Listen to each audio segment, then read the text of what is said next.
მოგესალმებით ეთერში ეს დასუტივის საინფორმაციო გამოშვება დღის მთავარ სიახლეებს მარიამ ელიავა წარმოგიდგენთ.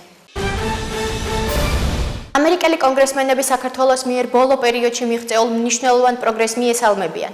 საქართველოს მხარდამჭერი ჯგუფის თავმჯდომარეს, კონგრესმენ აზამ კიზინგერს და დასავლეთ ვირჯინიის კონგრესმენ ალექს მუნის პრემიერ-მინისტრი გიორგი გახარია დღეს მთავრობის ადმინისტრაციაში შეხვდა.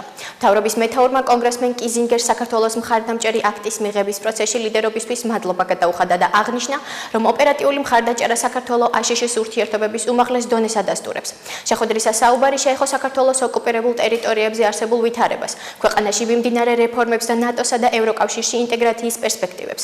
ამერიკელი კონგრესმენების მხრიდან ხაზგასმით აღინიშნა ის პროგრესი, რომელსაც ქვეყანამ ბოლო წლებში არაერთი მიმართულებით მიაღწია.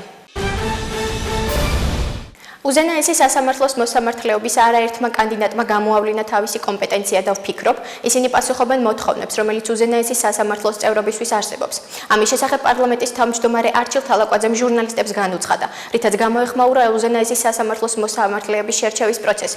თალაკვაძის თქმით, შესაძლოა პარლამენტმა ზოგიერთ მათგანს მხარი არ დაუჭიროს. 11 ნოემბერს საქართველოს ვიზიტით ევროპის საბჭოს გენერალური მდივანი მარია პენჩინოვიჩ ბურიჩი ეწევა, რაც ევროპის საბჭოს მინისტრთა კომიტეტში საქართველოს მოახლოებულ თავმჯდომარეობას უკავშირდება. საგარეო საქმეთა სამინისტროს პრესსამსახურის ინფორმაციით ვიზიტის ფარგლებში ევროპის საბჭოს გენერალური მდივანი შეხვედრას საგარეო საქმეთა მინისტრთან გამართავს. მხარეები განიხილავენ საქართველოს თავმჯდომარეობასთან დაკავშირებულ საკითხებს. ასევე საუბარი შეეხება საქართველოსა და ევროპის საბჭოს შორის ორმხრივი თანამშრომლობის საკითხებსა და სამომავლო გეგმებს. ვიზიტის დროს დაგეგმილია ევროპის საბჭოს 70 წლის თავისა და ევროპის საბჭოში საქართველოს გაწევრიანების 20 წლის თავთან დაკავშირებით შექმნილი საიუბილეო მონეტის პრეზენტაცია და გაიმართება საქართველოსთვის ევროპის საბჭოს 2020-2003 წლებთან სამოქმედო გეგმის ოფიციალური პრეზენტაცია. ასეთ მოვლენებს, რასაც გუშინ ჰქონდა ადგილი, ზედმეტი დრო და ენერგია აღარ უნდა დავუთმოთ. ამის შესახებ პარლამენტის თავმჯდომარე არჩილ თალაკვაძემ ჟურნალისტებს განუცხადა, რითაც გამოეხმაურა გუშინდელ მოვლენებს, რაც ფილმის და ჩვენ ვიცოკვეთ კინოთეატრებში ჩვენებას მოჰყვა. თალაკვაძის თქმით, ყველას აქვს უფლება ხელოვნებაში საკუთარი თავის სურვილისამებრ გამოხატოს. პარლამენტის თავმჯდომარემ შშ-სა და პოლიციელებს მადლობა გადაუხადა. მისი განცხადებით, გუშინ სამართალდამცავებმა საზოგადოებრივი წესრიგის დაცვა შეძლეს. საქართველოში ვიზიტით მყოფი ამერიკელი კონგრესმენები წეროვანში მარო მაყაშვილის სახელობის სამხედრო მოსამსახურეთა სარეაბილიტაციო ცენტრს ეწვივნენ. მათ მასპინძლობა თავდაცვის სამინისტროს სოციალურ საკითხთა და ფსიქოლოგიური მხარდამჭერის დეპარტამენტის ხელმძღვანელმა პირებმა გაუწიეს. ჩვენ ვართ მოხარულები, რომ ვასპინძლეთ ამერიკელი კონგრესმენების ჯგუფს. ჩვენ დავათვალიერებთ ჩვენი სარეაბილიტაციო ცენტრი, რომელიც ამერიკელების მხარდაჭერით შენდება და უახლოეს მომავალში შევა ექსპლუატაციაში. აუცილებლად უნდა აღნიშნოს, რომ ზოგადად ამერიკული დახმარება არ არის ერთჯერადი, ეს განგრძობათია, ჩვენ ამას ვაფასებთ და სამომავლოდ დაეხმარება თითოეულ ჯარისკაცს, არა მარტო დაშავებულს, თითოეულ ჯარისკაცს მათი ფუნქციების და მოვალეობების უკეთ შესრულებაში. კიდევ ერთხელ უღმესი მადლობა. ჩვენის მხრივ ჩვენ ყოველთვის მზად ვართ, ჩვენ დაშავებულ მოსამსახურეებს გვერდში დავუდგეთ და მაქსიმალური სერვისი შევთავაზოთ მათი რესოციალიზაციისთვის. ჩინეთის სახალხო რესპუბლიკაში ვიზიტის ფარგლებში ეკონომიკისა და მდგრადი განვითარების მინისტრი ნათია თურნავა ჩინეთის ელექტრონიკისა და მანქანადანადგარების ასოციაცია შეხვდა. აღნიშნული ასოციაცია ერთ-ერთი ყველაზე მსხვილი სამრეწველო გაერთიანებაა, რომელიც რამდენიმე ათას ჩინურ კომპანიას აერთიანებს. შეხვედრაზე ქართულმა მხარემ საქართველოში უცხოელი, მათ შორის ჩინელი ინვესტორებისთვის არსებულ მხარდაჭერის მექანიზმებზე ისაუბრა. აღნიშნა, რომ იმ კომპანიებს, ვინც საქართველოს ტერიტორიაზე საკუთარი პროდუქციის წარმოებას დაიწყებს და ასაქმებს საქართველოს მოსახლეობას, შესაძლებლობა ეძლევათ ისარგებლონ თავისუფალი ვაჭრობის შეთანხმებით, რომელიც საქართველოს აქვს სხვა ქვეყნებთან, მათ შორის ევროკავშირის წევრ ქვეყნებთან და საკუთარი პროდუქცია ამ ქვეყნებში ექსპორტზე გაიტანონ. ტურიზმის ეროვნული ადმინისტრაციის ხელმძღვანელი მარიამ ქრივიშვილი დიდ ბრიტანეთში საერთაშორისო ტურისტულ გამოფენა ბაზრობაზე VTM ლონდონის ფარგლებში გაეროს მსოფლიოს ტურიზმის ორგანიზაციის გენერალურ მდივან ზურაბ პოლოლიკაშვილს შეხვდა. შეხვედრაზე 2020 წლის ივნისში საქართველოში ტურიზმის სფეროში ყველაზე მნიშვნელოვანი ღონისძიებების გაეროს მსოფლიო ტურიზმის ორგანიზაციის აღმასრულებელი საბჭოს სხდომის ჩატარების საორგანიზაციო საკითხები განიხილეს. მარიამ ქრივიშვილსა და ზურაბ პოლოლიკაშვილს შორის გამართულ შეხვედრაზე უმნიშვნელოვანესი სხდომის თარიღად 2020 წლის 10-12 ივნისი გადაწყდა. გაეროს მსოფლიო ტურიზმის ორგანიზაციის აღმასრულებელი საბჭოს სხდომა თბილისში ჩატარდება. საქართველოს მსოფლიოს სხვადასხვა ქვეყნის 40-მდე მინისტრი და 300 დელეგატი ესტუმრება. აღნიშნული ღონისძიება ხელს შეუწყობს საქართველოს ცნობადობის გაზრდას მთელს მსოფლიოში და ტურიზმის სფეროში ინვესტიციების მოზიდვას. თავისუფალი ვაჭრობის შესახებ შეთანხმება იქნება ლოგიკური გაგრძელება იმ სტრატეგიული პარტნიორობისა, რომელიც აშშ საქართველოს შორის არსებობს. ასე გამოეხმაურა საქართველოს პრემიერ-მინისტრის მრჩეველი საგარეო ურთიერთობათა საკითხებში ირაკლი ჩიქოვანი გამოცემა Financial Times-ში გამოქვეყნებულ სტატიას, რომელიც საქართველოს ეძღვნება. პრემიერის მრჩეულის შეფასებით პუბლიკაცია მოიცავს მნიშვნელოვან გზავნილებს, როგორ უნდა განვითარდეს საქართველოსა და აშშ-ის შორის ისედაც მაღალ დონეზე არსებული სტრატეგიული პარტნიორობა.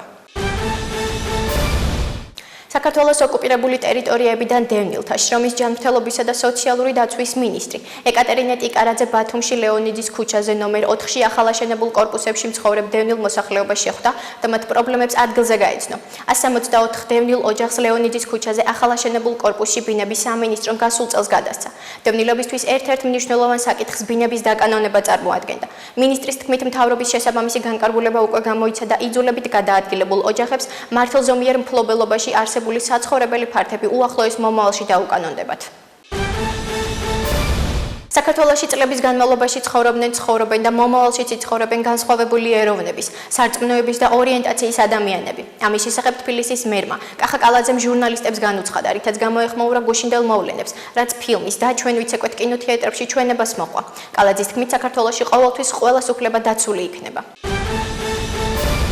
დესტაბილიზაციის მთავარი წყარო დღეს საქართველოში არის ქართული მარში, არამედ ქართული ოცნება. ამის შესახებ საზოგადოებრივი მოძრაობა ლელოს წევრმა კახა კოჟორიძემ განაცხადა. პრესკონფერენციაზე, რომელიც კახა კოჟორიძემ და დიამეტრეველმა ერთობლივად გამართეს და რომელიც კინოპრემიერის კვალდაკვალ განვითარებულ პროცესებს შეეხებოდა, დიამეტრეველმა აღნიშნა, რომ განვითარებული მოვლენები ატარებდა ოკუპანტი ქვეყნის, რუსეთის პროპაგანდისტულ ხაზს და ქართული საზოგადოების დაპირისპირებისა და რეალური პრობლემებიდან ყურადღების გადატანას ემსახურებოდა. ხოლო კახა კოჟორიძემ ისაუბრა მოვლენებში ქართული ოცნების როლის შესახებ. ბორჯომის ხეობაში სოფელ დაბის შემდეგ ტყის აღდგენის პროექტი დაბა წაღვერის მიმდებარე 2017 წელს ნახანძრალი ტყის ტერიტორიაზე ხორციელდება. ამ ეტაპზე დასრულებულია გაწმენდითი და ბუნებრივი განახლების ხელშეწყობის სამუშაოები 402 ჰექტარზე ფართობის, რომლის შემდეგ ჯამში 8500 წიწვოვანი და ფოთლოვანი სახეობის ნერგი დაირღვება. აღნიშნულ ინფორმაციას გარემოს დაცვისა და სოფლის მეურნეობის სამინისტრო ავრცელებს. ფინანსთა სამინისტროს საგამოძიებო სამსახურის თანამშრომლებმა ქრთამის აღების 4 ფაქტზე ქობულეთის მუნიციპალიტეტის 4 თანამშრომელი დააკავეს. ამის შესახებ ინტერპრეს ნიუს საგამოძიებო სამსახურიდან აცნობეს. საქმეზე გამოძიება გრძელდება საქართველოს სისხლის სამართლის კოდექსის 338 მუხლის პირველი ნაწილით, რაც სასჯელის სახით ითვალისწინებს თავისუფლების აღკვეთას 6-დან 9 წლამდე ვადით. ამჟამად ტარდება შესაბამისი საგამოძიებო ღონისძიებები დანაშაულში მონაწილე სხვა პირების გამოვლენის მიზნით. ახლა კი გაგაცნობთ უცხოეთის სიახლეებს. ალექსანდრიის მართლმადიდებელმა პატრიარქმა თეოდოროსმა უკრაინის ეკლესიის ავტოკეფალია აღიარა.